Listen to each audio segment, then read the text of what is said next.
J'ai un verset que j'aimerais partager avec vous dans le livre d'Ésaïe, au chapitre 30.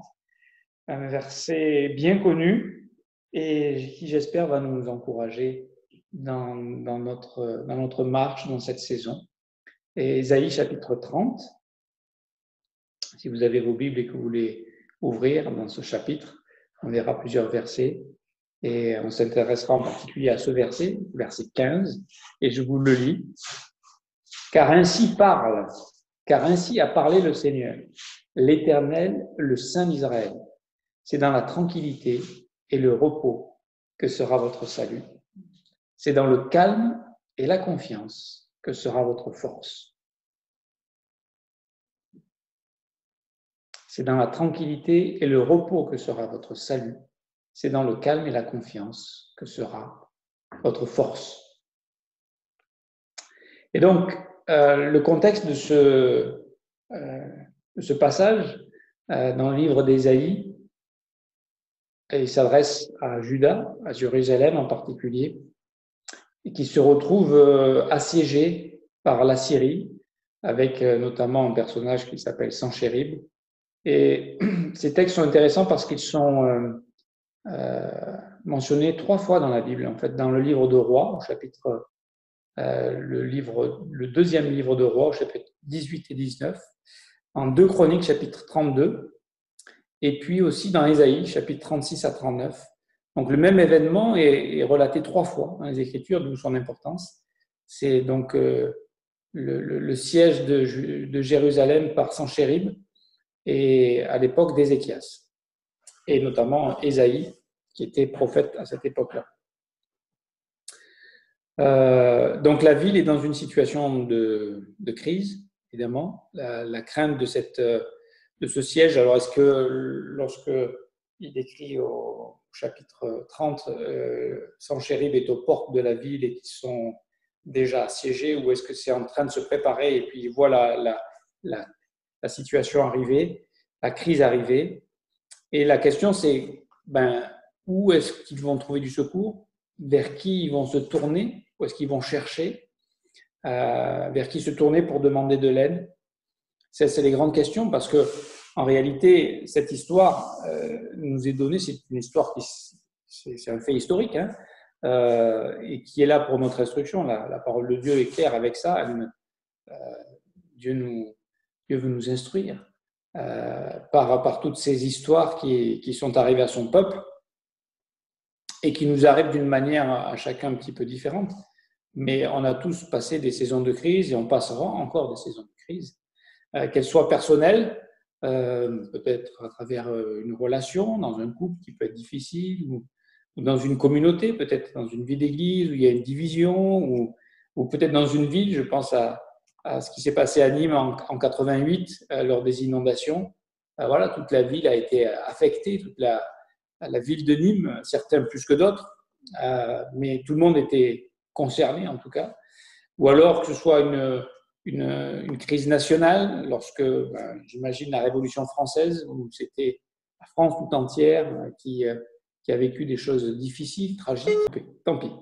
Alors, excusez-moi. Donc, ces choses arrivent. Aujourd'hui, c'est carrément une crise mondiale. Il y a eu la Seconde Guerre mondiale, qui a concerné toutes les nations pratiquement de ce pays. Et aujourd'hui, encore une fois, on est dans une situation qui touche tous les pays du monde, et chacun réagit un petit peu de manière différente. J'ai entendu certains reportages avec certaines interventions de certains présidents de certains pays, et notamment des pays d'Amérique du Sud, où certains présidents ont reconnu qu'ils avaient besoin de l'aide de Dieu. Alors, sont-ils tous nés de nouveau, sincères, honnêtes, je ne sais pas, mais en tout cas, ils avaient l'humilité devant toute la nation, puisque c'était des interventions qui étaient faites au niveau de télévision nationale, donc ça s'adressait à toute la nation.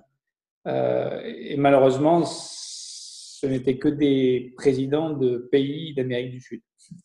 Aucun président de pays européen n'ont osé avoir cette réaction et cette humilité de reconnaître que, bien qu'on fasse tout ce qu'on peut faire à notre niveau en tant qu'humain, et toutes les des indications qui nous ont été données pour se protéger, et bien sûr qu'il faut respecter tout ce qu'on peut faire pour se protéger de tout ça, mais de réaliser qu'on a aussi besoin du secours de Dieu et de l'intervention de Dieu dans cette situation. Et c'est ça la grande question, c'est vers qui se tourner quand on passe dans un moment de crise. Et malheureusement, naturellement, l'homme a toujours des solutions rationnelles, pragmatiques, qu'il peut maîtriser, qu'il peut contrôler, tout ce qu'il peut faire. Il a du mal à rester tranquille, en fait. Il veut toujours essayer de trouver une solution. Alors, on peut comprendre pour ceux qui ne connaissent pas Dieu, qui n'ont pas la connaissance du nom de Dieu, de ses provisions, de son secours. Mais là, on s'adresse au peuple de Dieu quand même. On est un peuple de Juda qui, normalement, était le peuple élu, qui devait avoir une connaissance de Dieu. Et pour ce qui concerne notre situation aujourd'hui, ben ça s'adresse à l'Église. Lorsqu'il s'agit du peuple de Dieu ou de l'Église, quelle est notre première réaction? Ou est-ce qu'on va rechercher le secours, l'aide? Est-ce qu'on va simplement se tourner vers l'Égypte comme ils vont le faire? Ou est-ce qu'on va trouver Alors, se tourner vers l'Égypte, c'était l'image d'une solution naturelle, d'une solution où, bien sûr, ils ont un ennemi qui est plus fort qu'eux, donc ils vont essayer de trouver un secours auprès de quelqu'un qui pourrait les secourir. Et à cette époque-là, l'Égypte n'est plus l'empire qu'il était. Il est en déclin, il n'a pas la puissance, il n'aura pas les moyens de pouvoir les secourir ni les défendre. Mais eux vont essayer de chercher là leur secours. Et c'est tragique. C'est tragique lorsque des croyants, lorsque des chrétiens, au lieu de se tourner vers Dieu, de s'attendre à Dieu, de faire ce qu'ils peuvent faire aussi, on est d'accord, mais de ne pas réaliser qu'il y a une dimension plus grande dans nos difficultés et que c'est le secours de Dieu dont on a véritablement besoin. De se tourner vers notre Seigneur, vers notre Créateur. Parce que en réalité, dans ce passage au tout début d'Ésaïe, il est fait mention d'une malédiction. Dieu prononce une malédiction pour tous ceux qui recherchent justement ailleurs qu'en lui le secours dont ils ont tant besoin. Et il dit au verset 1, « Malheur, dit l'Éternel, aux enfants rebelles qui prennent des résolutions sans moi et qui font des alliances sans ma volonté pour accumuler péché sur péché. » C'est-à-dire que, voilà, on n'a pas besoin de Dieu, on va se débrouiller, on va gérer. Dieu, voilà, nous, c'est dans notre domaine, voilà, on a la technologie, on a la science, on a les médecins, on a tout ça, donc on va se débrouiller. Sauf qu'on va se débrouiller et on se rend compte qu'on est quand même dépassé. Mais ça fait rien, on va se débrouiller, on n'a pas besoin de toi, on a nos plans, on a nos moyens de secours. Et verset 2, qui descendent en Égypte sans me consulter, pour se réfugier sous la protection de Pharaon. Alors nous, notre protection, ce n'est pas Pharaon, mais c'est les docteurs, c'est la science, c'est la technologie, c'est la médecine, c'est tout ça, qui cherchent un abri sous l'ombre de l'Égypte. Et en fait, alors bien sûr que je ne dis pas qu'il faut rejeter ni la médecine, ni la technologie, ni la science, mais en tant que croyant, notre premier regard doit se tourner vers Dieu et d'être à l'écoute de ce que Dieu a à nous dire. Et dans une crise, quelle qu'elle soit, personnelle ou mondiale, c'est d'abord de reconnaître qu'on a besoin de Dieu et que c'est une occasion pour rencontrer Dieu. Et bon, humainement, naturellement, on est prompt à chercher une aide selon nos moyens et nos provisions. Et même, on est prêt à payer le prix fort. L'exemple, c'est qu'en fait, ils vont au verset 6, il est fait mention de cela, ils sont prêts à amener de leur richesse et de leur trésor pour essayer d'être… On est prêt à payer n'importe quel prix pour avoir un masque aujourd'hui. On est prêt à payer des fortunes pour avoir des gants, pour avoir une protection. Et là, ils vont au verset 6, il est dit qu'ils doivent traverser le désert, là où habite le lion et la lionne, là où il y a la vipère et le dragon volant. Et puis, ils apportent, au verset 6, ils portent à Dodan leur richesse et sur la bosse des chameaux leur trésor. Donc, voilà, tout ce qu'ils ont, ils vont aller là-bas en pensant qu'en payant, en ayant de l'argent, ils vont pouvoir trouver une solution. Aujourd'hui, le coronavirus atteint les riches et les moins riches, et même si on est très riche et qu'on est très bien soigné, on peut être emporté pareil. D'accord? Ce n'est pas notre richesse. Bien évidemment, ceux qui peuvent être soignés ont plus de chances d'être guéris que ceux qui seront évidemment sans soins. Mais néanmoins, même ceux qui ont les meilleurs soins peuvent mourir aussi. Donc, c'est juste pour nous montrer que dans des situations, et c'est Dieu qui permet ça, on a besoin de réaliser que si on n'a pas le secours de Dieu, si on n'a pas l'aide de Dieu, si on n'a pas on est perdu en réalité. Et je crois que cette situation-là, j'espère que cette situation-là va permettre aux gens de s'humilier, de reconnaître que les solutions humaines, même si l'homme se débat, essaye de trouver les vaccins, de faire tout, et il faut faire toutes ces choses-là, hein, bien entendu, mais au-delà, il y a Dieu et qu'on en a besoin. Et j'ai tellement apprécié de voir tous ces présidents des pays d'Amérique du Sud avoir l'humilité de prier, de mentionner Jésus, de mentionner des versets de 2 Chroniques, chapitre 7, du peuple qui s'humilie et qui cherche la face de Dieu pour qu'ils puissent guérir leur pays. Et juste de voir que voilà, Dieu, c'est la première personne vers qui on devrait se tourner dans tous nos problèmes que nous traversons. Parce que à travers ça, évidemment, Dieu nous avertit que les solutions que nous cherchons, elles sont souvent qu'à court terme.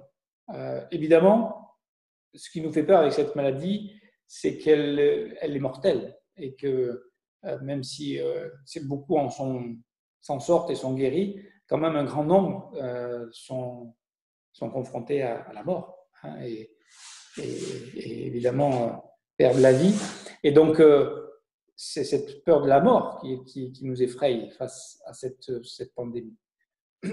Mais imaginons que vous surviviez et que nous survivions à cette mort, et que nous ne mourions pas du coronavirus. Et nous le souhaitons et nous l'espérons et nous croyons que Dieu va nous secourir dans ça. Mais c'est juste reporter le problème. On va mourir tôt ou tard. Et face à ça, est-ce qu'on est prêt? Qu'est-ce qui se passe? Et si notre secours, c'est juste essayer de retarder cette échéance au maximum, ok, on a retardé, mais de toute façon, on va mourir. Donc, qu'est-ce qui se passe après? Et c'est ce dont on a besoin. Qu'est-ce qui se passe après? Et versets 4 et 5, il nous est dit qu'ils sont allés vers ces princes. Et il dit, verset 3, pardon, « La protection de Pharaon sera pour vous une honte, et l'abri sous l'ombre de l'Égypte une ignominie. Déjà, ces princes sont à Tsoan et ses envoyés ont atteint Anès. Ce sont 2 villes d'Égypte où les leaders, les dirigeants de Juda sont allés pour essayer de trouver un secours, une aide, de faire une alliance. Tous seront confus au sujet d'un peuple qui ne leur sera point utile, ni pour les secourir, ni pour les aider, mais qui fera leur honte et leur opprobre. » Dieu est clair et nous avertit que, en fait, le problème auquel nous faisons face, les problèmes auxquels nous faisons face et le problème auquel nous sommes confrontés en ce moment, il y a une réalité indéniable. On ne vit pas dans le déni, il n'y a pas de maladie. Bien sûr qu'il y a une maladie, c'est le coronavirus, il est mortel. Et on a tous, on fait tous bien de se mettre en garde pour éviter d'être contaminé ou de contaminer les autres. Mais ça, c'est la réalité. Mais derrière cette réalité, il y a une vérité. C'est que le véritable problème d'Israël dans cette situation-là dont on est en train de parler dans Ésaïe chapitre 30, c'est que, bien sûr qu'ils ont un ennemi, Rabshakeh, la Syrie qui est là, qui est prêt à les envahir et évidemment à les dominer, à les asservir, et que c'est une tragédie. On est tout à fait d'accord. Mais le vrai problème, il est plus grand que ça. Le vrai problème, il est caché. Il est même caché à eux-mêmes. Le vrai problème, c'est qu'ils ont un problème avec Dieu. C'est ça le vrai problème. Et ça, c'est juste une conséquence. La montée de la Syrie et de ces projets de les asservir, ou la maladie ou la mort, c'est que les conséquences. Mais le vrai problème, c'est quoi? C'est notre séparation d'avec Dieu. Le vrai problème, c'est que tôt ou tard, on va mourir. Et qu'est-ce qui se passe après? Et c'est pour ça que c'est tellement important. Non, on ne nie pas la réalité, mais d'élever sur cette réalité la vérité de Dieu et le plan de Dieu et les voies de Dieu et ce que, les provisions aussi que Dieu veut nous offrir. Et de comprendre quel est le vrai problème. Ici, le vrai problème de Judas, c'est qu'il ne voulait pas écouter ce que Dieu voulait leur dire. Voilà, c'est ça le problème. Et c'est mentionné au verset 9, et c'est Dieu qui parle, et il dit « Car c'est un peuple rebelle, ce sont des enfants menteurs, des enfants qui ne veulent point écouter la loi de l'Éternel, qui disent aux voyants, ne voyez pas, et aux prophètes, ne nous prophétisez pas des vérités. Dites-nous des choses flatteuses, prophétisez des chimères, détournez-vous du chemin, écartez-vous du sentier, éloignez de notre présence le Saint d'Israël. » Le vrai problème est en fait qu'il s'est éloigné de Dieu. Il s'agit du peuple de Dieu. Et pour nous chrétiens, ça doit nous aussi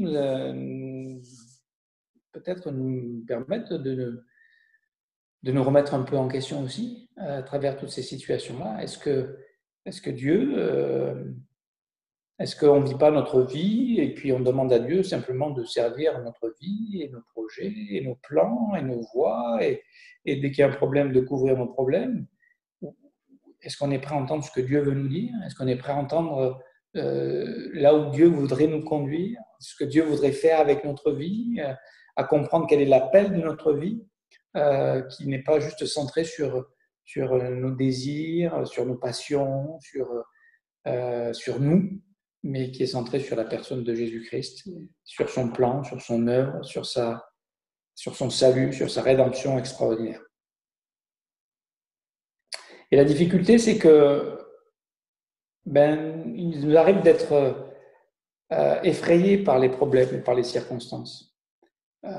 Et on pourrait, nous croyants, même oublier le nom de notre Dieu. Et un des noms de notre Dieu, c'est fidèle. C'est que quand on a un problème, on pense qu'il est contre nous, qu'il nous juge, qu'il nous abandonne. Et quelquefois, il peut permettre ces problèmes, ces situations pour amener un jugement ou une discipline, mais il ne nous abandonne jamais. C'est jamais. Ça, c'est notre privilège en tant qu'enfant de Dieu. Ce qu'il veut, c'est nous avertir, nous parler, nous interpeller, nous réveiller, peut-être de notre sommeil, de notre torpeur. Et son nom, c'est fidèle. Et il ne faut pas oublier qu'il est fidèle, notre Dieu. Fidèle à son nom, fidèle à sa nature, fidèle à ses engagements, fidèle à son alliance, fidèle à son amour, fidèle à sa grâce, fidèle à sa patience. Et nous devons être vigilants, de ne pas nous laisser emporter par la crainte des circonstances ou la crainte des hommes.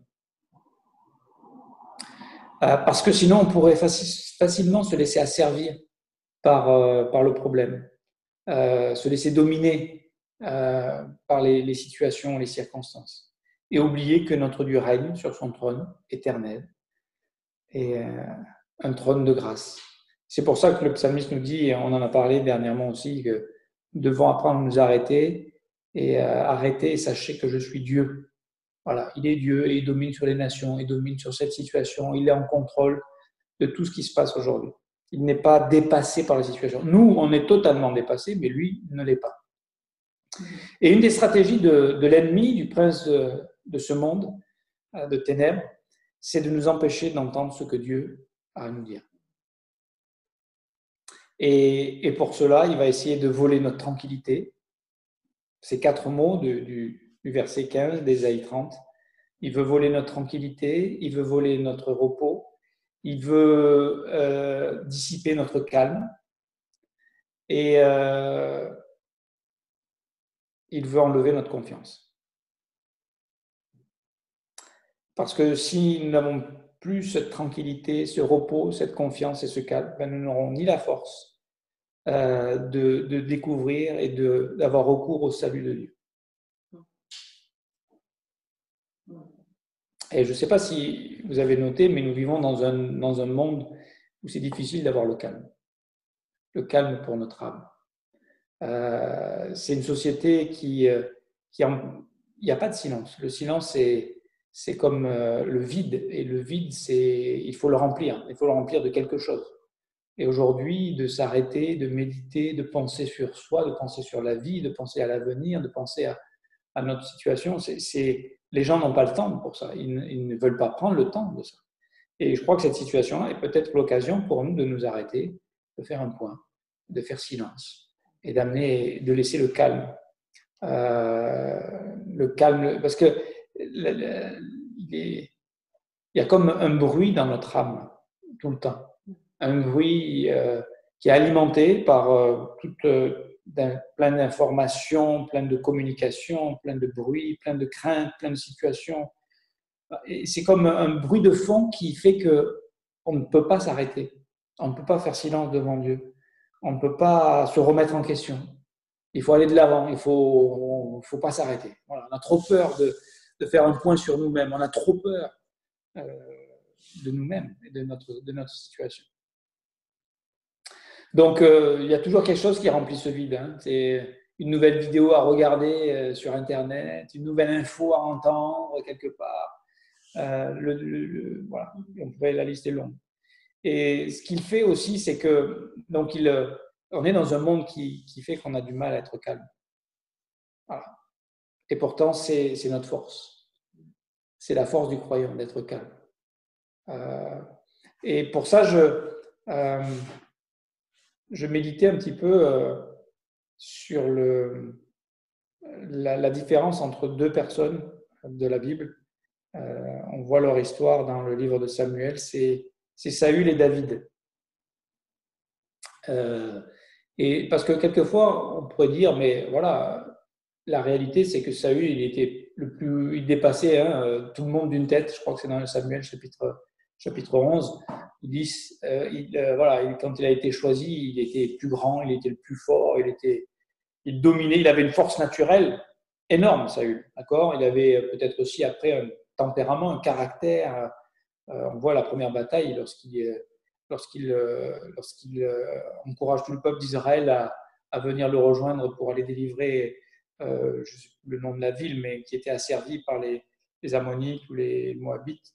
Il a découpé les bœufs qu'il venait d'utiliser pour faire ses labours, il les a coupés en morceaux, il les a envoyés dans toutes les tribus d'Israël. Il a dit, si vous venez pas m'aider pour combattre, voici ce qu'on va faire à vos animaux. Donc il y a eu la crainte de l'Éternel qui était là en plus. Donc, et puis voilà, c'était un tempérament, Saül.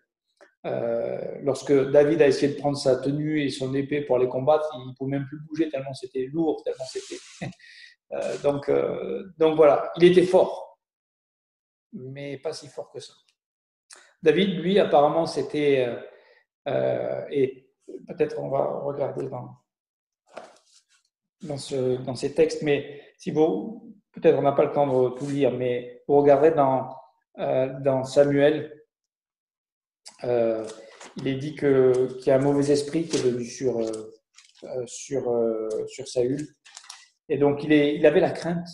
C'était un homme fort, mais ce n'était pas un homme calme, ce n'était pas un homme tranquille, ce n'était pas un homme qui vivait dans le repos de Dieu.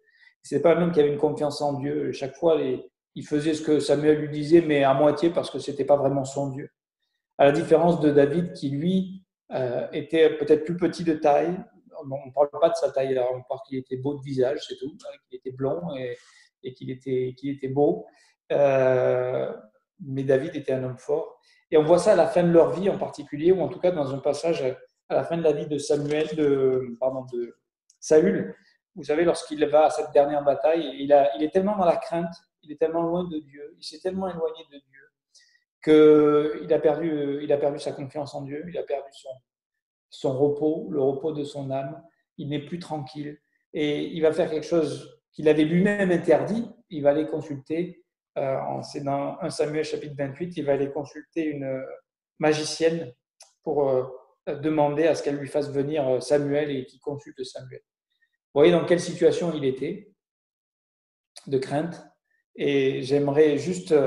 en fait, on pensait qu'il était fort, mais il n'était pas si fort que ça.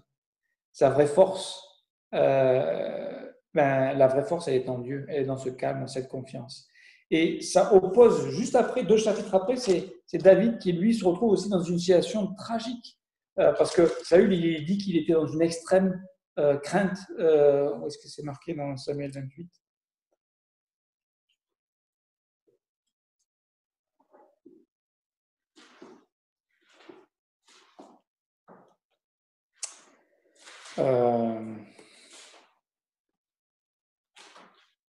verset 15 de 1 Samuel 28, il dit « Je suis dans une grande détresse ».